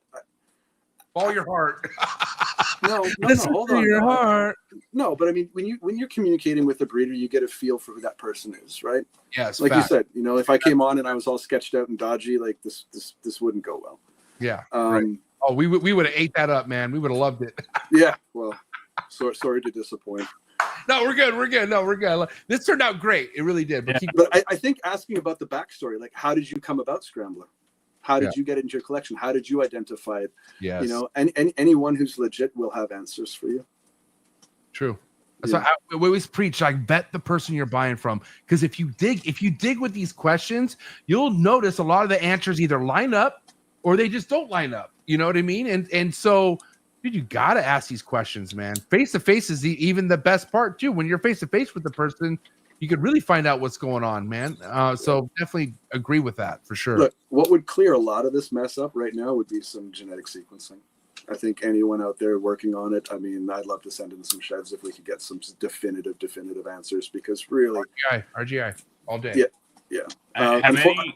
Unfortunately, for me to send sheds to the United States, I need a CITES permit for those sheds. I can't just throw it in an envelope and send it to you guys. It's treated as like same thing like ivory for elephants. Fake. Wow, no way. Yeah. That is so stupid. That's so whack. Yeah. Go ahead, So more than likely, they do not have the sheds then. I don't know. I don't know who sent them stuff. I've sent a bunch of sheds into our local girl doing a shed testing and whatnot. But I think she's also a full-time professor. She's not private and devoted to the cause. I think she uses it to teach her students, and she kind of gets what she can out of it. I know in the States they're much more focused, and they have a much more entrepreneurial sort of take on the whole thing, and they're really doing some fantastic work. What I would say is that yourself, Marcus Jane, and Chris Hernan need to get them sheds out to RGI, man. ASAP. Yeah. What if they are and they're just coming back OD? Oh man. I had to. That was just too fucking funny. All right, Milo, go. What's your wrap-up topic? All right, man. In 5 years, where do you see Isotope Exotics, brother? Hopefully right where we are now, just with better looking animals. All right. Scrambler. Yeah, let's go. Well, listen, man. Great podcast. We got these hot seat questions that we do. I hope you're okay with that, because if not, we no choice. So yeah, bring it on, man. All right, guys. Do me a favor, get the likes up. We had just shy of 80 people tapped in, so can you please get the likes up? Great episode. But you know how we end things. Hot seat questions coming in hot. The quicker, the better. You ready? Yeah. All right, Kaylin, here we go. Alexa, shut up. All right, here we go. Frozen Thought or live? Live. 8 cut or no cut? Cut. On what day? 58 for me. Favorite arboreal snake? Vine snake. Nice. Pre first shed meal or post first shed meal? Post for shed. Yay imports or boo imports? Yay imports, because that's where the roots of this whole industry come from, in a supervised way. Okay. Yeah. All right. What's one reptile you would import to your collection? Like dream reptile, and like let's say you had all the space, doesn't matter. Like in a perfect world, what would that reptile be that you would import? Galapagos tortoise. Damn, respect. I want like a freaking landscape of those, man. That's a dream.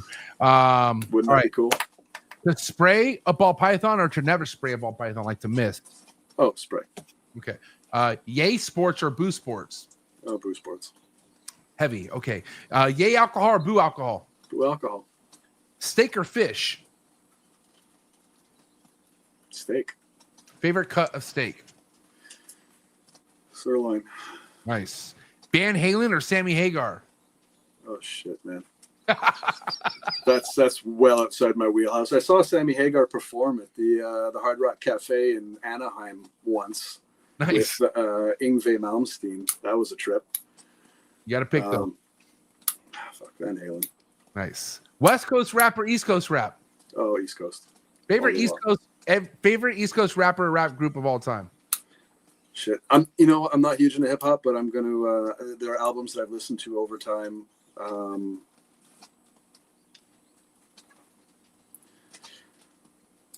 Oh, man. Yeah, nothing comes to mind right now, man. I'm just not into hip hop that much.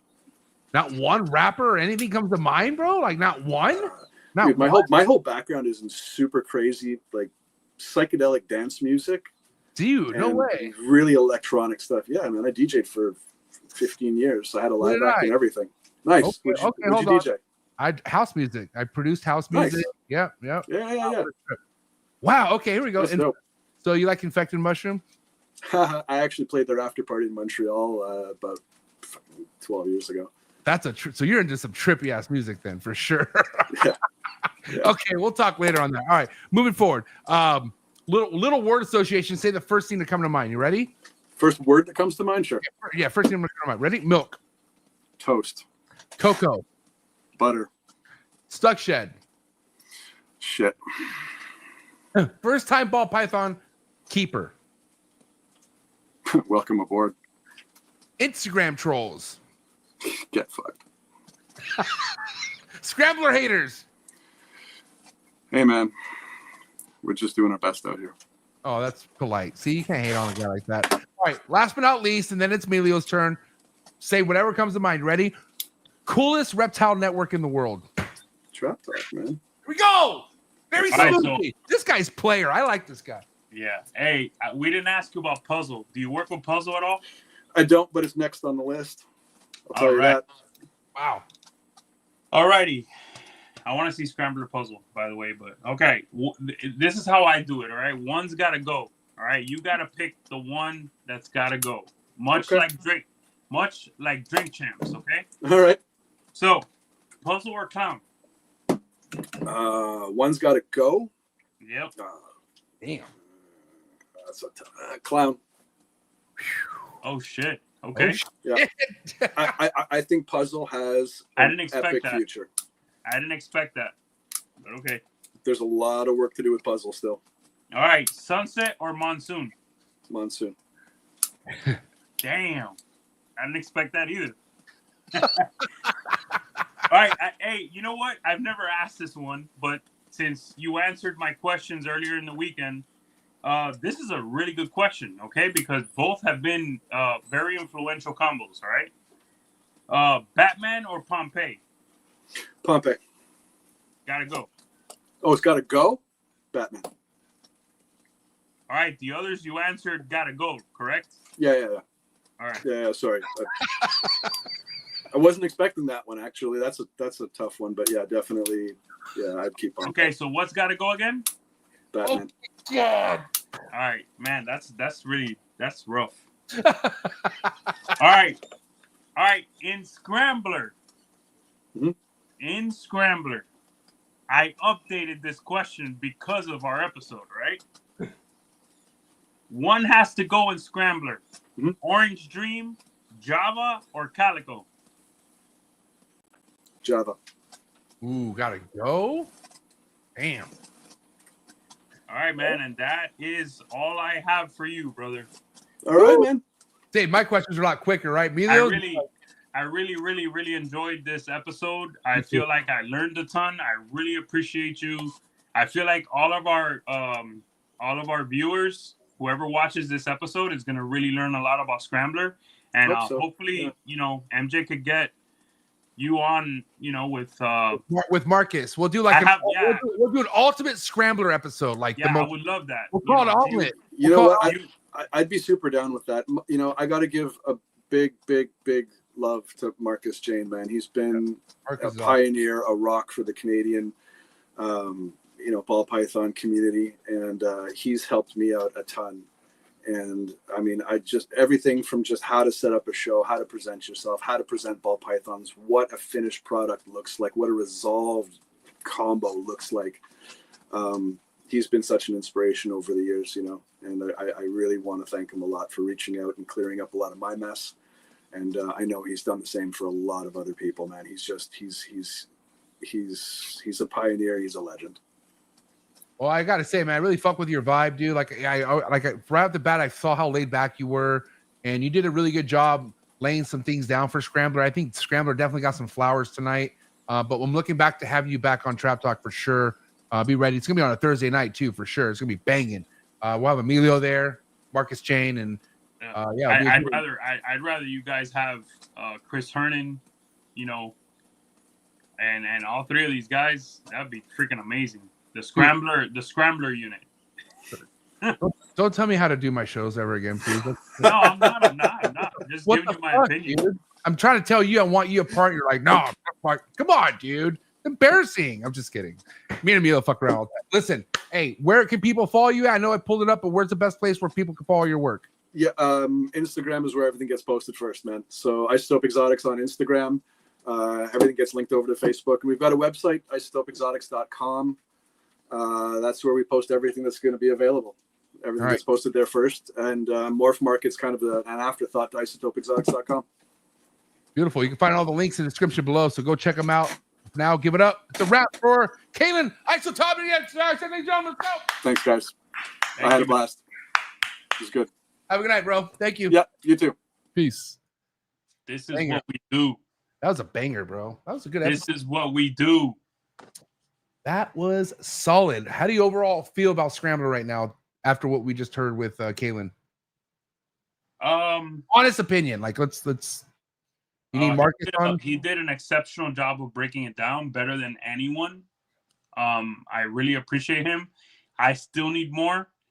I kind of got that there might be some commingling going on, but I want that shit in my collection. Commingling? What is that? Like other Well, I teams? mean, like you know, I think there's Java now also oh potentially in the mix, and we thought it was OD only and Calico. Now it's also Java. So again, that's stuff that we'll continue to figure out, right? I mean, but I want it. It's the animals are incredible. I mean, there's no way around that. And and you know what's crazy? I'm thinking about like, man, if I had Scrambler, and would I want it in Pied? And since I have Pied already, I think I would. I think I would, because it's only going to help your Pied projects out. And we all know, like, there's some projects that just need a little bit of help right now, like a little bit of a facelift. And because and at the end of the day, we want to make Pieds that are easier to ID. If you could make a Pied combo where anyone in the game that's paid attention could ID that shit, then you're in the right place. I mean, I gotta tell you, this right here, bro. I saw your face when he decided to say Clown needs to go, and I was like, I don't know, buddy. Yeah, I just, I mean, I asked because we didn't talk about Puzzle at all. But bro, that thing's incredible. It's incredible. But he might be onto something, because what if a fucking Puzzle is in the mix, right? Like, oh my god, man. we don't even know what Scrambler is going to do to Puzzle. You know, so sooner or later we will. It has an amazing future, and that's why we brought it up. That's why we had an episode about it. I can't wait to see more. You know, and I think anyone out there who's working Puzzle or Clown, you're in a good place. Period. I don't think you're. Oh, sure. Yeah. Just don't put them together. Yeah. Hey, Clown is the leader. You know, the investment leader. Not to Kaylin. Kaylin just booted that shit.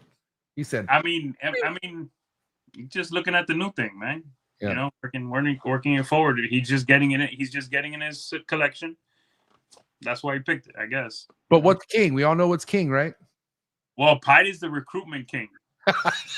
Dude, Clown is it doesn't say that on the B unit shirt. It just says Pied is king. So now it's a recruiting. Hey, listen. Hey, we both want to recruit customers and people into the game, and that are going to become that next layer of investors. You know, Pied is the biggest puller for sure. I mean, look, that was probably the number one, like, looked after snake at my table for sure. Even your all your white stuff that people were fucking drooling over. It's good times. Good show, Emilio. I appreciate it, guys. Villarino Reptiles, the B unit subscription is well worth the investment, because you get put on with some of the best in the ball python game. This guy right here is going to put you on for sure. So go check him out. And you'll catch this guy next Monday. Give it up. It's a wrap for Big E, Top G. Villarino Reptiles, ladies and gentlemen. Let's go. Have a good night, everyone. Thanks, bro. Thank you so much, Big E. Appreciate it. Thank you so much for everyone who hung out with us tonight. Please get the likes up before you leave. Enjoy the rest of your evening. Hit the like button for the Scrambler gene. If you're a Scrambler person after this episode like me, get the likes up, all right? And of course, if you're looking for exclusive content, you want to get more behind the scenes, you want to get content that I don't release to the public right away, then come join the Trap Talk Patreon family. As soon as you join the Trap Talk Patreon family, you get a link to a Discord tapped with over 200 amazing reptile keepers. And then, of course, we have the Instagram group chat, which is Poppin' Trappers. You guys are my heart. Love all of you guys. Thank you so much. It was such a great time tonight to talk about Scrambler. But before I let you guys go, you know the deal. Sorry for the interruption, folks, but a quick word from our sponsors. Hi, I'm Devin. I'm Teresa, and we are Pragmores. We are based in Czech Republic, a small country in the middle of Europe. We really love animals that revolve around multi-recessive projects, and one of our very favorites is Hypo.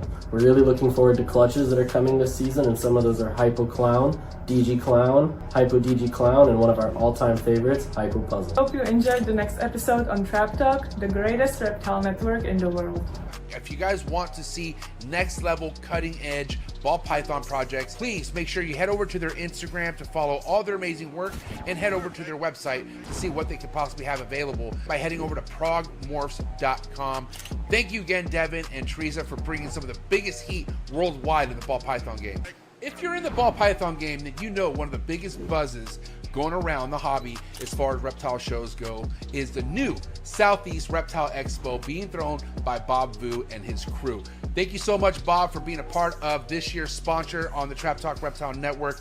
Very excited to collaborate with you. I'm excited to actually be heading over to Southeast Reptile Expo in February, and that's February 15th and 16th. You can catch me there. And there's also that show coming in September, so stay by for more announcements on that. Head over to Southeast Reptile Expo on Instagram and check out Atlanta's #1 reptile show, the newest up-and-coming, most exciting show around in the reptile hobby, and who else better to throw it than Bob Vu. One of the things I love the most about the reptile world is reptile businesses that are family oriented. I love the Rice Reptile family. Rice Reptiles have made quite the name for themselves over the last couple of years, rebranding themselves and also bringing amazing cutting edge, front of the line ball python projects that you must check out. Again, make sure you head over to their website, ricereptiles.net, Rice Family Reptiles on IG, to give them a follow, see what they have coming out. You can catch them vending at all major NARBC shows, Southeast Reptile Expo. A lot of great stuff coming from this family. So again, thank you so much, Billy, Don, over at Rice Reptiles. Shout out to today's sponsor, and that is the COCO Dude, #1 chipper substrate in the game. Everything you see behind me, all my emerald tree boas, my green tree pythons are all over that beautiful COCO chip over at cocodude.com. Go to cocodude.com, place your order. I prefer the COCO to go. It's already broken down, less dust, the chunks are perfect. But yes, I like the COCO to go. No matter what your total is in your cart, if you put in TRAPFAM25 in the promo code, you are now going to get 25% off your entire order. Thank you so much, the COCO Dude, for doing that for all my trappers. Again, #1 substrate in the game, less duck sheds, less dust. It's the best place to be, and that's the COCO Dude. Again, cocodude.com, put in promo code TRAPFAM25 and get yourself 25% off the entire order. Thank you so much, COCO Dude. Cheers.